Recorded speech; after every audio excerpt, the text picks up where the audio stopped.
ধরনের নেতাদের প্রাইমারি জ্ঞান না থাকার কারণে তারা দেশটাকে লুটে পুটে খেয়েছে। এবার আসেন, শুধু কি 16 বছর দেশ স্বাধীন হয়েছে না আরো কয়টা বছর গেছে? কথায় কথায় 54 বছর। তাহলে এর আগে কারা ছিল? এর আগে যারা ছিল তারা কি করছে? আমাদের গ্রামের এক লোক, উনি আল্লাহর রহমতে এখনো নেতা, আমাদের চাঁদনী নেতা, হয়তো নির্বাচন করবে। ওনার কাছে আমগো এলাকার এক লোক গেছে, যে বলছে স্যার এই আমগো রাস্তাটা একটু করে দেন। তো উনি বললেন তোমরা ইলেকশনের আগে সেই টাকা নিছো, এই দিন তো দেখতে পারি না, কাম করবো কি দিয়া? এখানে যুব সমাজ তোমরা আছো, আমি তোমাদেরকে বলি আমাদের বিপক্ষে যিনি অবস্থান দিয়েছেন উনি টাকার পাহাড় নিয়ে ঘুরতেছেন। এটা আমাদের চাঁদিনার মানুষের খেদমতের জন্য না।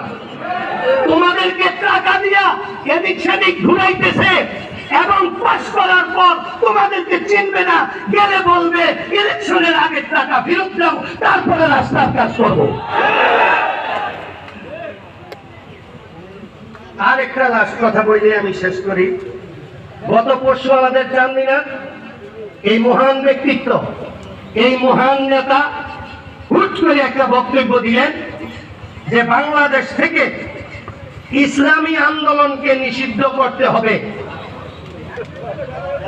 আমি একটা মাহফিলে ছিলাম, রাত্র বাজে তখন একটা, আমি এটা পাইলাম, আমি পাওয়ার সাথে সাথে সুনাম দিয়া ঢুকছি যে ইসলামী আন্দোলন নিষেধ হইলে আজকে রাইতে হইব। চাঁদিয়া ঢুকার পরে আমাদের ইসলামী আন্দোলনের এবং ইসলাম প্রিয় তৌহিদি জনতা আমাকে বললেন কালকে আমাদের এখানে একটা মাহফিলটা শেষ হোক, তারপরে আপনি আপনার কথা এবং আমরা সবাই মিলে এই কথা আমি বলবো। আমি আমাদের ওই নেতাকে বলবো ইসলামী আন্দোলন আওয়ামী লীগের সাথে মিলে নির্বাচন করেছে, হাত কথা দিয়ে আওয়ামী লীগকে বাতাস করেছে, এই কথা আপনি বলেন। রুমিন পারহানা কোন দলের এমপি ছিল? হ্যাঁ, ও আচ্ছা আচ্ছা আচ্ছা, আমি অতটা বুঝিনি, আমি রাজনীতিতে নতুন। তো একজন এমপি যে কথায় কথায় কোরআন শরীফের হাদিস বলতেন সংসদে, ওনার নামটা কি?